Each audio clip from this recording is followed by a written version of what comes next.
a troubled airline in India, that is Go First. Does it look like Go First is coming back? A lot of bad news this morning, isn't it? No, it's a variety of news, but let's talk about Pratt Whitney. Pratt Whitney saying that once Go First comes back to skies or takes back to skies, we will start servicing airplanes. We will start helping it. So I think the arbitration, which is done by the International Court in Singapore, SIAC, I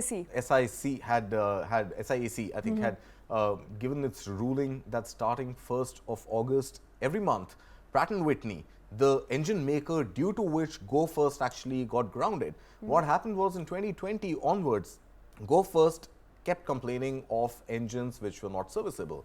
And those unserviceable engines cost Go First 50% of its fleet, which was unable to fly. And those losses from operations kept mounting with the reduced number of flights being taken to the sky and hence fewer passengers flying, fewer passengers paying for the air ticket. It actually boiled down on the 2nd of May when, attributing it solely to the faulty Pratt & Whitney engines and new engines not being received by Go First filed for voluntary insolvency in NCLT, and it was subsequently admitted. Now, multiple rulings there, but the one which is relevant is the arbitrator in Singapore telling Pratt & Whitney in unambiguous words that every month starting 1st of August, give 5 serviceable engines back to Go First, for Go First to deploy them back in its aircraft and be in a better position to take to the skies.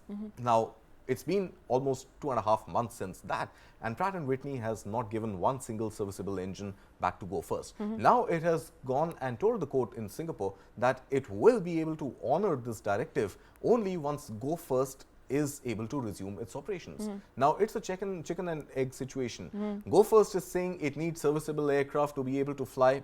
It also has a suitor now in Naveen Jindal, Jindal Power, hoping to buy stake in Go First and perhaps acquire it at some point.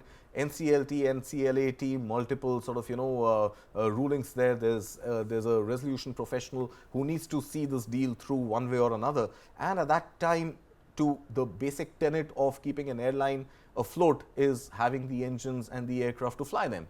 And Pratt & Whitney, which owes as many as apparently 70 engines to Go First, which has yet been unable to take back any of its existing engines because of the moratorium imposed by NCLAT, is now saying that I'm not going to give you any engines until you tell me you're ready to fly again. And Go First saying, how the hell do I fly if I don't have the engines? So I think it's a chicken and egg situation, but it doesn't seem anywhere near fruition. It's very unlikely that any sort of a resolution in favor of Go First taking to the skies anytime soon. And this is festive season, this is holiday season, so this period is definitely lost for an airline that commanded as much as 9% odd market share in India.